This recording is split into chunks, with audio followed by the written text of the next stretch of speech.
My husband had been cheating on me for 4 months.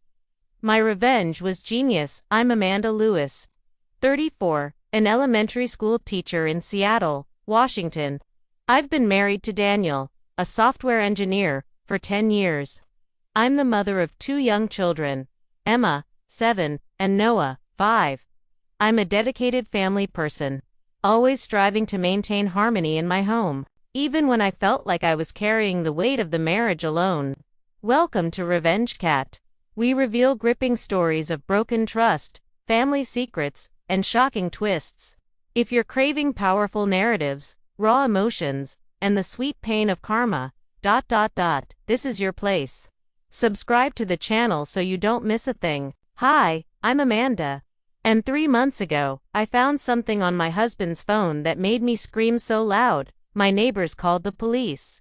But let me start from the beginning. Because what I discovered that night, it wasn't just a betrayal. It was the end of everything I thought I knew about my life.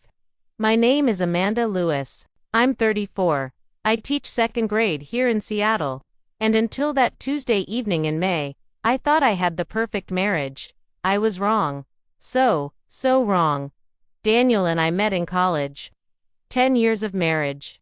2 beautiful children, Emma, who's 7, and Noah, who just turned 5. From the outside, we looked like the American dream, you know. Daniel's a software engineer. Makes good money. We have a nice house in Queen Anne. The kids go to a great school. I packed lunches every morning, helped with homework every night. Daniel would come home, kiss me on the forehead, and ask about my day. But here's the thing nobody tells you about marriage. Sometimes perfect on the outside means broken on the inside. For months, maybe even years, I felt like I was the only one trying. Daniel worked late constantly. He'd come home exhausted, barely talk during dinner, and fall asleep watching TV. When I tried to bring it up, he'd say I was being dramatic. Amanda, I'm working for us. He'd say, for our future. I believed him.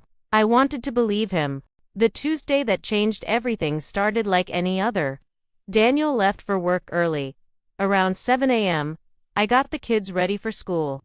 Taught my classes, picked them up, helped with homework. The usual routine. Around 6 p.m., I was in the kitchen preparing dinner. Spaghetti and meatballs. Noah's favorite. The kids were in the living room watching cartoons, and I was actually feeling ... content. You know that feeling when everything seems normal and safe. That feeling was about to be destroyed forever. I walked into the living room to tell the kids dinner would be ready in 15 minutes. Emma was lying on the carpet coloring. Noah was curled up on the couch with his stuffed elephant, and there it was. Daniel's iPhone, sitting on the couch cushion, face up, screen still lit. Now, Daniel never leaves his phone lying around, ever. This man takes his phone to the bathroom, sleeps with it on the nightstand, even brings it when he takes out the trash. But there it was, just ... abandoned. I picked it up, thinking I'd put it on the coffee table for him. That's when I saw it. A text notification on the lock screen. From someone named Sophia. The message preview said, "Can't wait to see you tonight." My heart stopped. Literally stopped. I stared at that message for what felt like hours, but was probably only seconds. My hands started shaking. My mouth went dry. Sophia. Who the hell was Sophia? Daniel had never mentioned anyone named Sophia. Not a coworker, not a friend, nobody. And that heart emoji ... that wasn't casual. That wasn't professional. I looked over at my children, still innocently watching their cartoons. Emma was humming along to the theme song. Noah was giggling at something on screen. They had no idea their mother's world was about to implode. I should have put the phone down. I should have waited to ask Daniel directly, but something deep in my gut told me this was bigger than a friendly text. The phone was still unlocked. I tapped on the message. What I saw next made my knees buckle. I had to grab onto the arm of the couch to keep from falling. It wasn't just one message. It was a conversation. A long, intimate conversation that had been going on for weeks. The messages I could see without scrolling. Sophia. Can't wait to see you tonight, Daniel. Me too. Same place as last week. Sophia. Yes. 8 p.m. I'll be waiting, Daniel. Amanda thinks I'm at a work dinner. We have at least 3 hours, Sophia. Perfect. I have something special planned for you, Daniel. You always do. That's why I can't stay away. I scrolled up. More messages. Days and days of them, thinking about last night. You were incredible. I've never felt this way about anyone. When are you going to leave her? Soon, babe. I just need to figure out the kids' situation. I understand. But I'm getting impatient, trust me, it'll be worth the wait. Each message hit me like a physical blow. I was reading my husband planning to leave me. Planning to abandon our children, with someone whose name I'd never even heard. But it got worse. So much worse. I scrolled further back. Found pictures. I won't describe them, but they were intimate. Very intimate. Not just physical. Emotional too. Pictures of them at restaurants I recognized. Places in Seattle I'd been to with Daniel. Places I thought were ours. They'd been together for 4 months. 4 months. While I was packing his lunch every morning. While I was taking care of his children.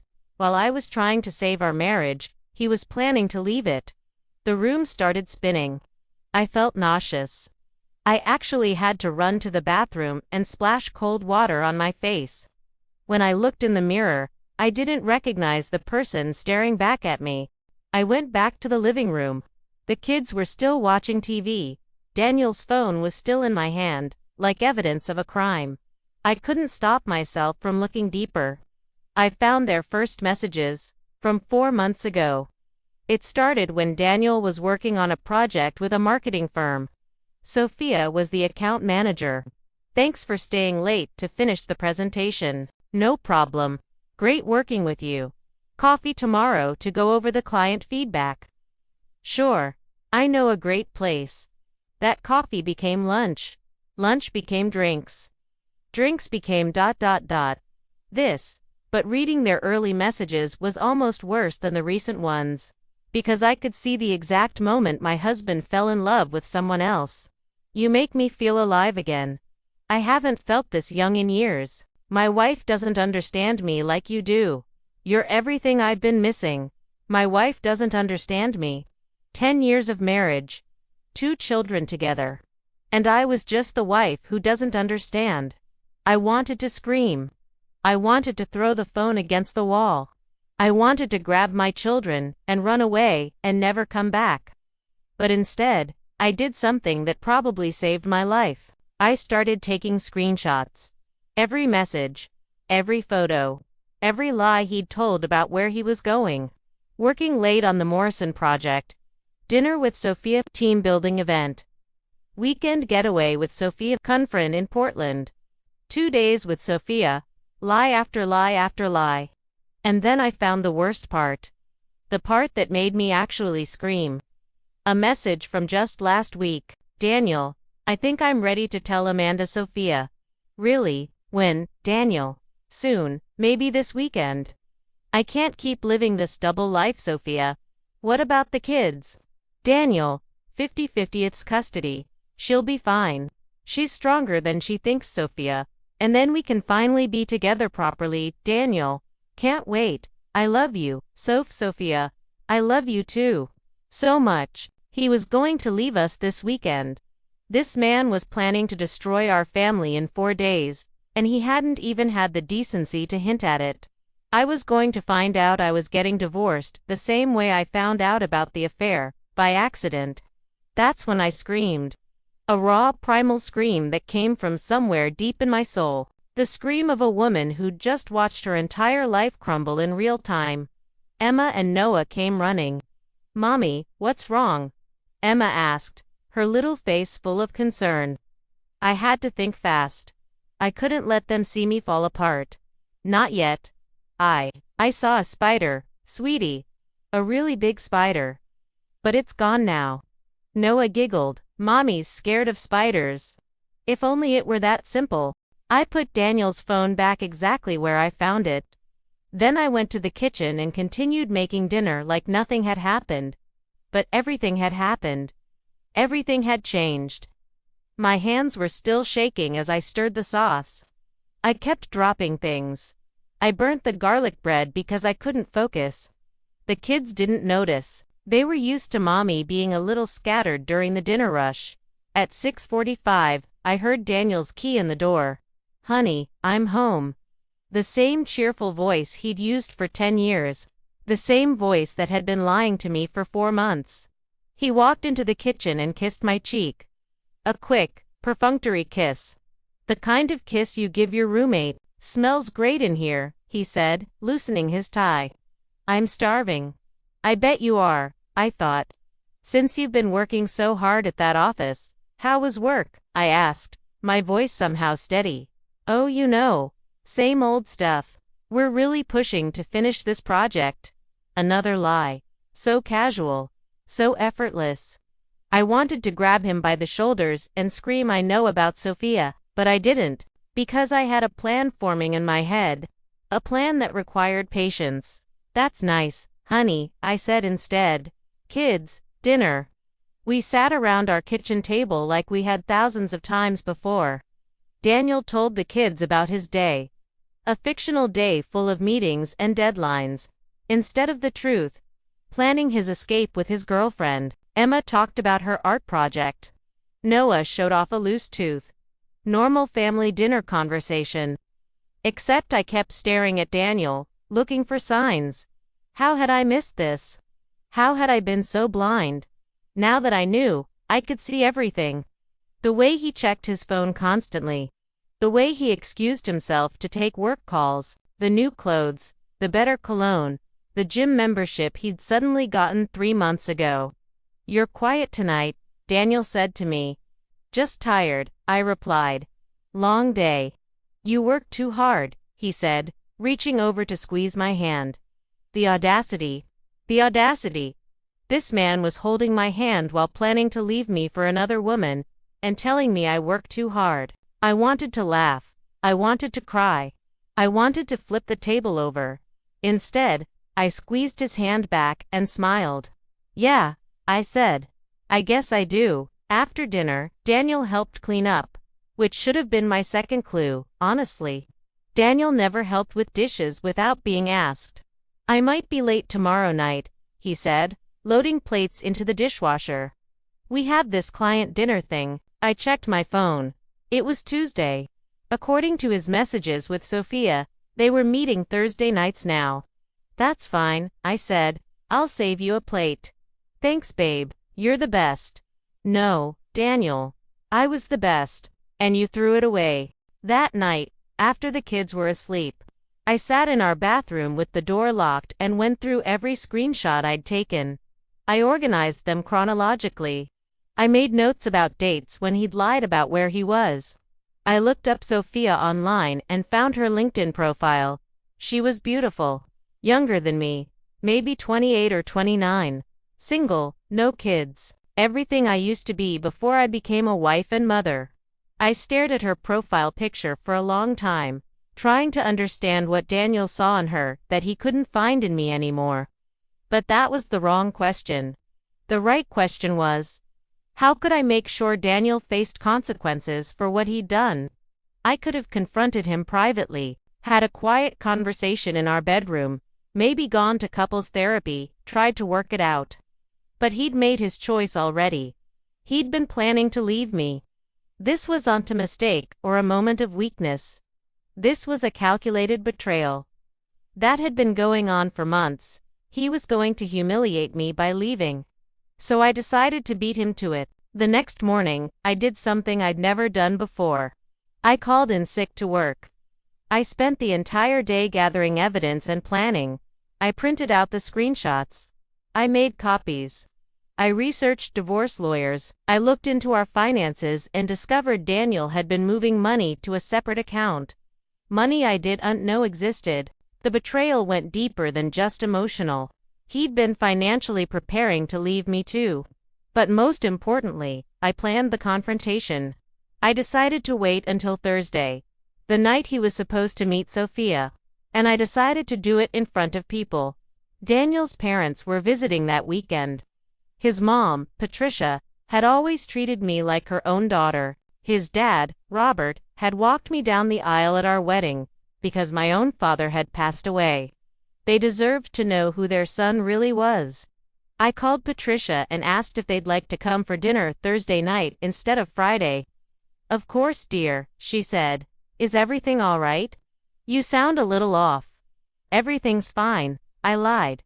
"I just miss you both." "Ah, we miss you too, sweetheart. See you Thursday." I also invited my sister Rachel and her husband Mike, and Daniel's brother Tom. All of Daniel's favorite people. All the people whose respect mattered most to him. Thursday morning, Daniel was getting dressed for work when he said, "Oh, by the way, I might be really late tonight. This client dinner could run until 10 or 11. "Actually," I said casually, "your parents are coming over for dinner. I moved it up to tonight." He froze. "What, tonight?" "But I have this work thing, ... double quotes. "So cancel it," I said. "Your parents haven't seen you in 2 months. Amanda, I can't just cancel. This is a really important client. More important than family." He looked panicked. "Good. Of course not, but this could affect my promotion." "Then bring the client with you," I suggested. "I'd love to meet them." Daniel stared at me like I'd grown 2 heads. That's not really appropriate. It's more of a working dinner." "With the whole team?" "Well, no, just me and ... double quotes, and who?" "And the client." "Just you and the client." Alone, I watched him squirm. I was enjoying this more than I should have. "Yes, just look, Amanda, I really need to go to this dinner. Can we reschedule with my parents?" "No," I said firmly. "They're already driving down from Vancouver. You'll have to figure something out." I kissed his cheek and walked away, leaving him standing there looking like a trapped animal. Perfect. Thursday dragged by like the longest day of my life. I taught my second graders, but I couldn't focus. I kept checking my phone, reading Daniel's messages with Sophia. She'd texted him that morning. "Still on for tonight. I have a surprise for you," Daniel had responded. "Might be a little late. Family thing came up." "Sophia, everything okay?" Daniel. "Yeah, just Amanda being Amanda. I'll handle it." Amanda being Amanda. Like caring about family time was some quirky personality flaw. I screenshotted that conversation too. By 3 p.m., I was home, preparing for the dinner party from hell. I cooked Daniel's favorite meal. Pot roast with all the fixings. His mom's recipe, the one she taught me during our first year of marriage. I wanted everything to be perfect for his last supper as my husband. The kids were excited to see their grandparents. Emma had drawn them pictures. Noah had practiced a song on his toy piano. Everyone started arriving around 5:30. Patricia and Robert came first, bringing gifts for the kids and a bottle of wine for Daniel and me. "You look beautiful, dear," Patricia said, hugging me tight. "But you seem tense. Everything all right?" "Just tired," I said. The same lie I'd been telling everyone. Rachel and Mike arrived next, followed by Daniel's brother Tom. By 6 p.m., everyone was gathered in our living room, catching up and laughing. The kids were showing off for their grandparents. It felt like any other family gathering. Warm, happy, normal. Except Daniel wasn't there yet. At 6:15, he texted me, "Running late. Start without me." I showed the text to Patricia. "Work's been so crazy for him lately," I said. She frowned. "He's working too hard. You need to tell him to slow down." "Oh, I plan to," I said. Las 6:30 no Daniel. 6:45. Still nothing. I served dinner without him. Everyone kept asking where he was. "Big client dinner," I explained. "You know how it is." But I was tracking his location on Find My iPhone. He wasn't at any restaurant. He was at an apartment complex in Beltown, Sophia's apartment. At 7:30, Patricia was getting annoyed. "This is ridiculous. Amanda, he should be here with his family. I agree, I said. Let me call him. I put the call on speaker. It rang 4 times before Daniel answered. Hey babe, what's up? His voice was breathless. Guilty. Where are you? I asked, making sure everyone could hear. Your family's here. Shit. I mean, sorry. The dinner's running long. I'll be home as soon as I can. What restaurant are you at? I asked innocently. Pause, it's this little place downtown. You wouldn't know it. What's it called? Longer pause. Look, Amanda, I can't really talk right now. I'll be home soon. Okay, I said sweetly. Don't work too hard. I hung up and looked around the table at confused faces. He's been working so much lately, I said with a sigh. I'm starting to worry about him. That's when I stood up and made the announcement that would change everything. Actually, I said, there's something I need to tell you all about Daniel's work. What do you mean? Patricia asked. I walked to the kitchen and came back with a manila folder. Inside were printouts of every text message, every lie, every betrayal. Daniel isn't at a work dinner, I said, my voice steady despite my racing heart. He's with his girlfriend. The silence was deafening. What? Robert said. Amanda, that's impossible. Her name is Sophia Martinez, I continued. They've been having an affair for 4 months. I opened the folder and started reading. I can't stay away from you. You're everything I've been missing. When are you going to leave her? Patricia's face went white. Amanda, stop, ...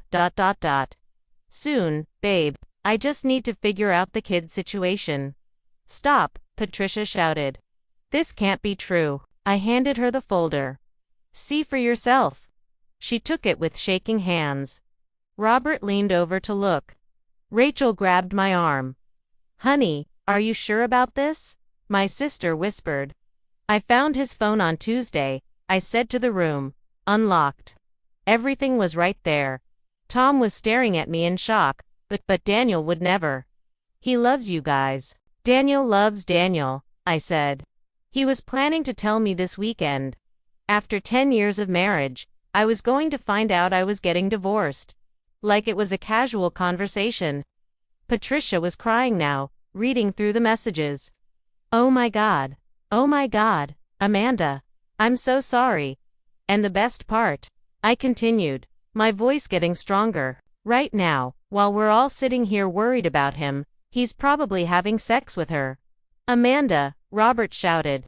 The children, Emma and Noah, were in the living room, but they could hear everything. You're right, I said. The children shouldn't have to hear about how their father is destroying our family. But guess what? They're going to find out anyway when Daddy moves out next week. I was yelling now. 10 months of pretending everything was fine. 10 months of being the perfect wife. 10 months of carrying our marriage on my back while he planned his escape. All of it came pouring out. I have been killing myself trying to save this marriage. I screamed, working full-time, taking care of the kids, cooking, cleaning, being supportive when he worked late, which apparently meant screwing his girlfriend. Amanda, please, ... Patricia begged. No, you don't get to please me. Your son is a liar and a cheater. And he was going to abandon his children for some 20-something with no responsibilities. That's when Emma appeared in the doorway. Mommy, are you and Daddy getting divorced? The room went silent. I looked at my 7-year-old daughter, her eyes wide with fear, and felt my heart break all over again. But I was done lying. Yes, sweetheart, I said, kneeling down to her level. We are. Because Daddy has a girlfriend. How much had she heard? How long had she been listening? Yes, I said again. Emma started crying. Noah appeared beside her, not understanding but scared because his sister was upset. And that's when the front door opened. Daniel walked in. Sorry I'm late, everyone, Daniel said, loosening his tie. Traffic was ... He stopped mid-sentence when he saw the scene in front of him. His mother crying. His father staring at him with disgust.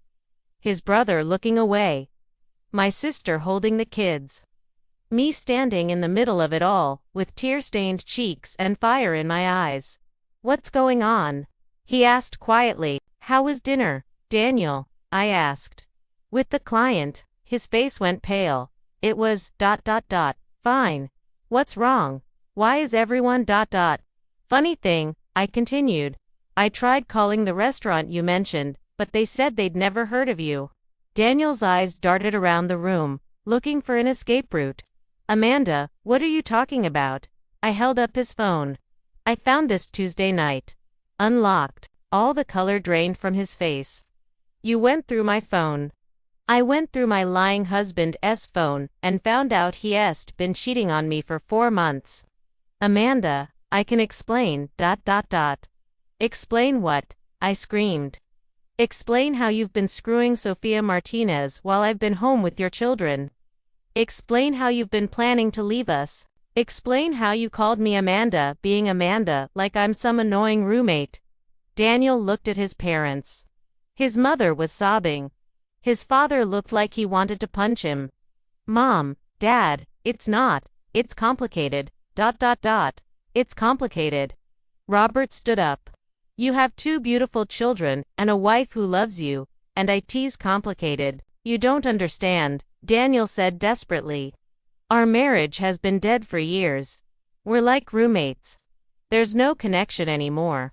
So you decided to find connection with someone else instead of talking to your wife? Patricia asked through her tears. I tried talking to Amanda. She never listens. She's always too busy with the kids or work or ... double quotes. Don't you dare. I exploded. Don't you dare blame me for your affair. I have been begging you to go to counseling. I have been begging you to spend time with us. I have been begging you to be present in this marriage. You're always nagging me about something ... Nagging. Asking my husband to participate in his own family is nagging. Emma was crying harder now. Noah had started crying too. Look what you're doing to them, Daniel said, gesturing to the kids. What I'm doing. I turned to Patricia. Did you know your son has been moving money to secret accounts? Preparing to leave us financially as well as emotionally. Patricia gasped. Daniel, please tell me that's not true. Daniel's silence was answer enough. Get out, I said quietly. Amanda, ... Get out, I screamed. Get out of my house. Get out of our lives. Go be with Sophia, since she's so much better than your nagging wife. This is my house too, ... double quotes. Not anymore, I said. I'm filing for divorce tomorrow, and I'm going to make sure everyone knows exactly who you really are. Daniel looked around the room at his family's disappointed faces, at his children's tears, at the complete destruction of his carefully managed image. Fine, he said. Maybe this is for the best. Maybe, Tom spoke for the first time. Maybe, you just destroyed your family and you think maybe it's for the best. You guys don't understand what it's like being married to her. ... Stop talking, I shouted. Every word out of your mouth is making it worse. Just leave.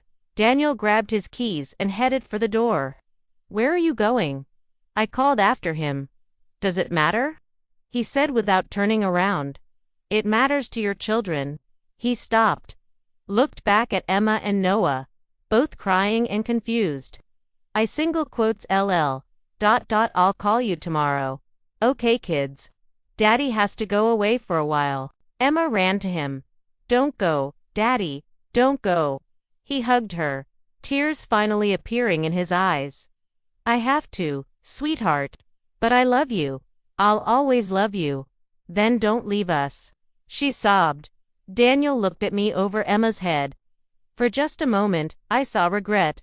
Real regret. But then he pulled away from Emma and walked out the door. The silence that followed was broken only by my children's crying. The next hour was chaos. Patricia and Robert were mortified. They kept apologizing to me, as if their son's actions were somehow their fault. Rachel helped me get the kids calmed down and into bed. Tom sat in stunned silence, occasionally muttering, I can't believe he did this. After everyone left, I sat alone in my kitchen, surrounded by the remnants of what was supposed to be a nice family dinner. My marriage was over. My children's lives were forever changed. Everything I'd built for 10 years was gone. But you know what? I wasn't sorry I'd done it that way. Daniel wanted to control the narrative.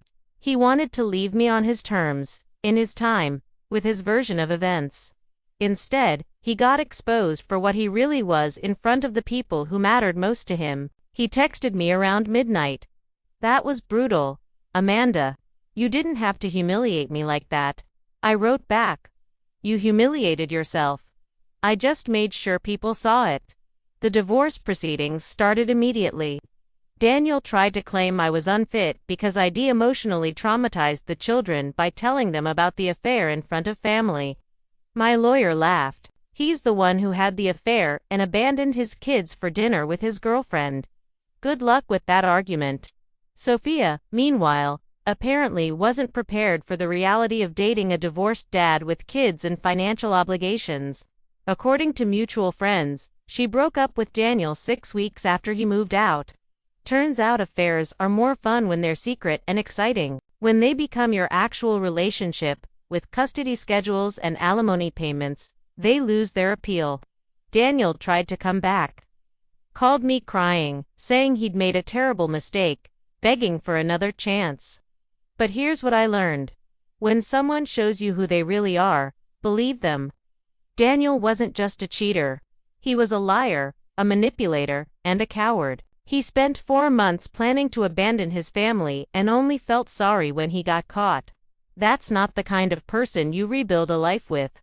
The kids struggled, of course. Emma especially had a hard time understanding why Daddy couldn't just say sorry and come home. But kids are resilient, and honestly, our house is calmer now. There's no tension, no walking on eggshells, no pretending everything is fine when it's not. I got the house. Daniel got an apartment and every other weekend with the kids. He pays child support and alimony, though not as much as he should. But I got something more valuable than money. I got my self-respect back. For years, I thought I was the problem. I thought if I just tried harder, if I was a better wife, if I was more understanding about his work stress, our marriage would improve. But you can't save a marriage by yourself. And you can't love someone back into loving you. Daniel made his choice long before I found that phone. He chose someone else over his family. He chose lies over truth. He chose the easy path over the hard work of fixing what we had. I just made sure he couldn't choose how to leave. It's been 3 months now since that terrible, wonderful Thursday night. I say wonderful because it was the night I stopped being a victim and became a survivor. Yes, I screamed when I found those messages. I screamed from pain, from betrayal, from the shock of discovering my entire life was a lie.